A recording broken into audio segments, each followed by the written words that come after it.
perkara LPI ini dipersilakan, Pak. Dua pertanyaan, Pak. Yang pertama, untuk PTPE itu apakah sudah ada yang bisa di-recover atau debitur-debiturnya apa saja selain BRIS, ini kebanyakan di sektor apa saja gitu debitur. Pertanyaan sama sih tadi sama yang antara itu. Warahmatullahi wabarakatuh. Selamat sore, salam sejahtera bagi kita semua. Baiklah, agenda kita sore hari ini, KPK akan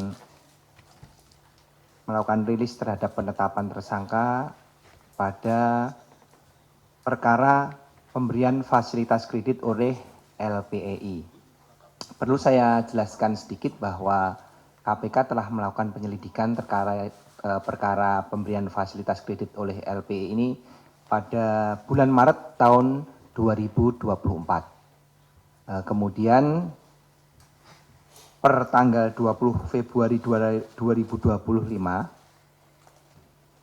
KPK berdasarkan keputusan pimpinan nomor 308 tanggal 20 Februari tahun 2025 dan berdasarkan surat perintah penyidikan nomor 08 tanggal 20 Februari 2025 telah menetapkan 5 orang tersangka terhadap dugaan tindak pidana korupsi terkait pemberian fasilitas kredit oleh LPI khususnya kepada PT Petro Energi.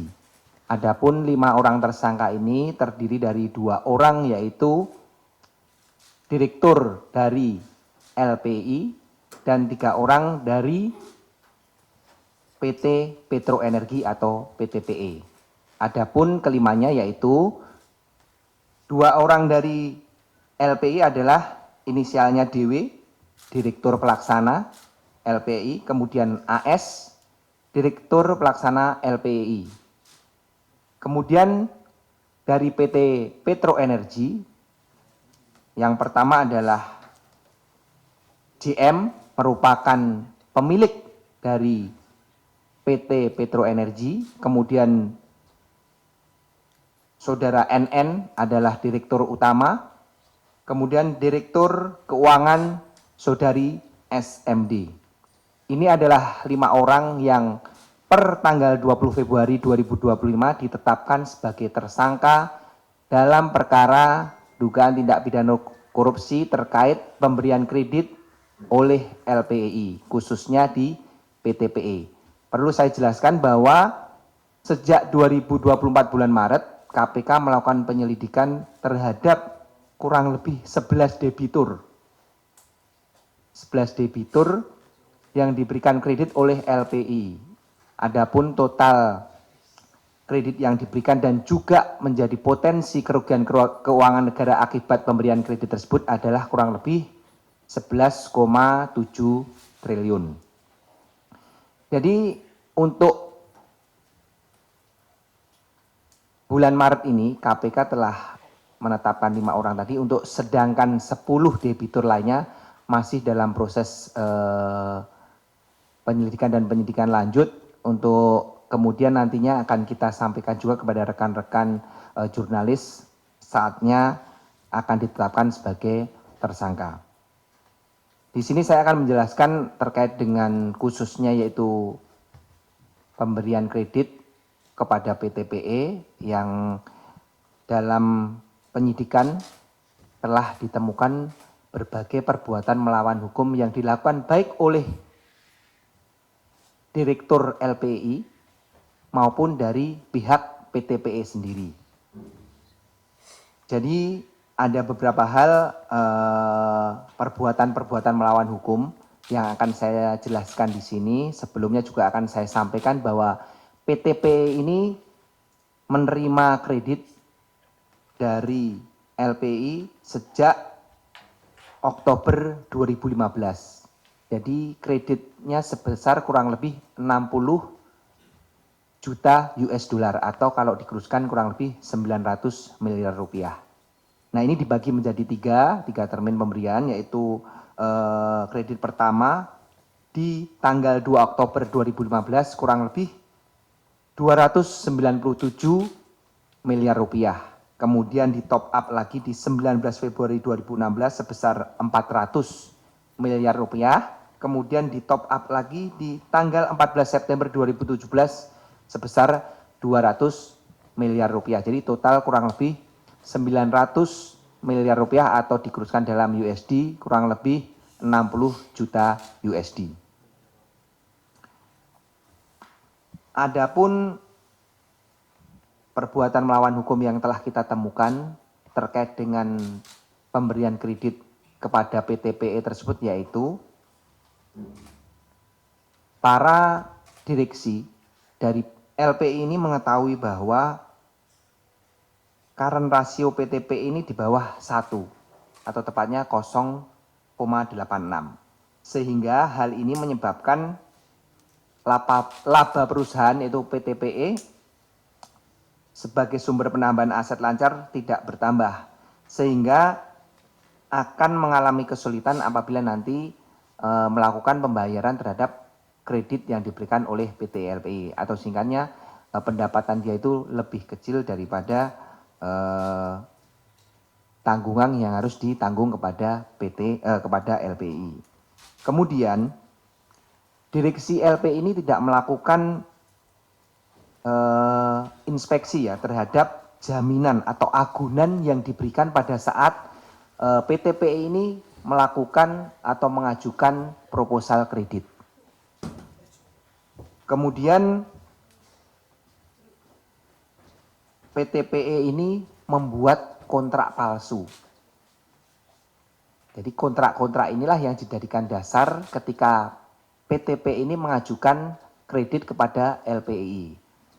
Nah, hal ini diketahui juga oleh direksi dari PT LPI karena mereka tidak melakukan pengecekan, bahkan membiarkan ketika kredit pertama yang sebesar kurang lebih 229 miliar tadi itu tidak berjalan lancar, seharusnya dilakukan evaluasi kenapa tidak lancar dan ini sudah diketahui dan sudah diberikan masukan oleh pihak analis ataupun bawahan dari direktur, namun para direktur tetap memberikan kredit kepada PTPE walaupun kondisi tersebut sudah dilaporkan dari bawah bahwa sebenarnya PTPE tidak berhak mendapatkan top up sebesar 400 dan 200 miliar setelah pengucuran yang pertama. Namun ini tidak diindahkan oleh para direktur yang mempunyai kewenangan untuk memberikan persetujuan terhadap dikeluarkannya kredit tersebut.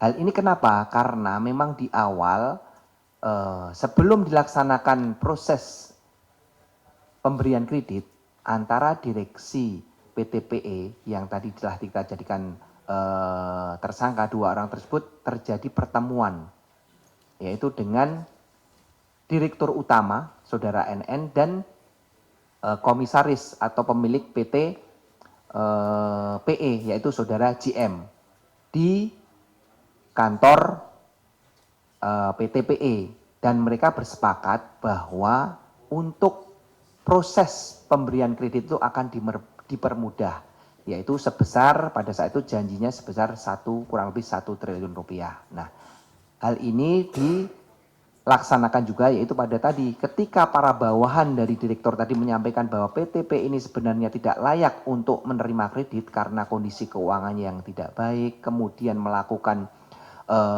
pemalsuan kontrak, tetap tidak diindahkan namun tetap di top up kreditnya oleh para direksi ini yang mempunyai kewenangan memberikan persetujuan pengucuran kredit.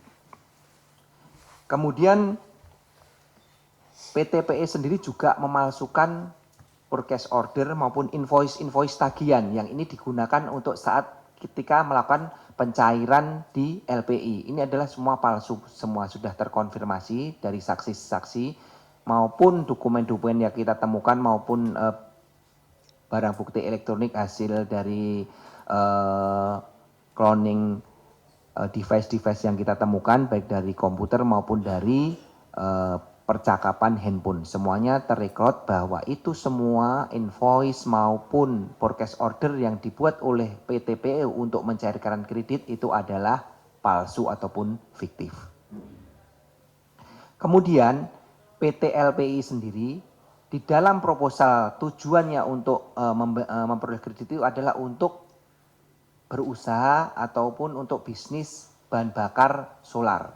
Namun faktanya mereka melakukan side streaming, jadi tidak digunakan untuk bisnis solar tersebut, tapi malah digunakan untuk berinvestasi ke usaha yang lain. Dan ini sebenarnya juga sudah diketahui oleh para direksi LPEI, namun dikarenakan dari awal mereka sudah bersepakat, hal tersebut tidak pernah diindahkan.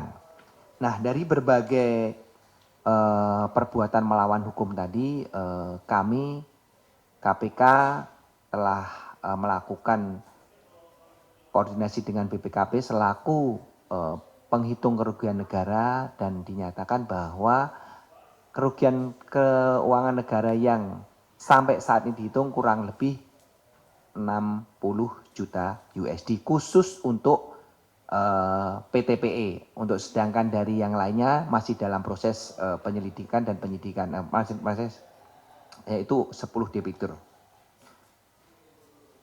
Mungkin itu saja yang bisa saya sampaikan terkait dengan sedikit perkembangan penyidikan dalam kasus TPK pemberian fasilitas kredit kepada PTPE oleh LPI.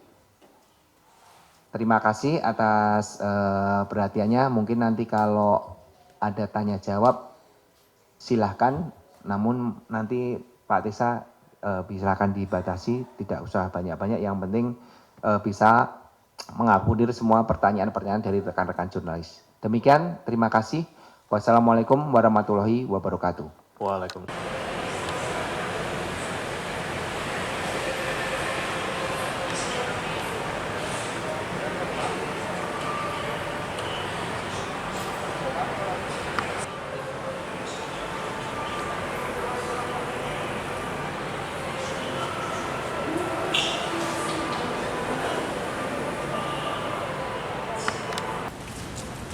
Pak Guguk, izin Pak, hari ini seputar apa Pak?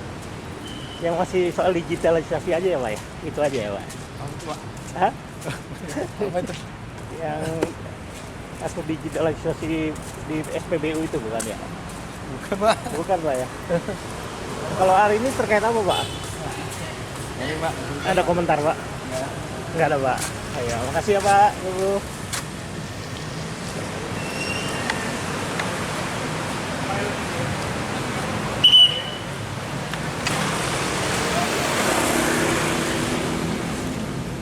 Jelajahi cara baru mendapatkan informasi. Download Metro TV Extend sekarang.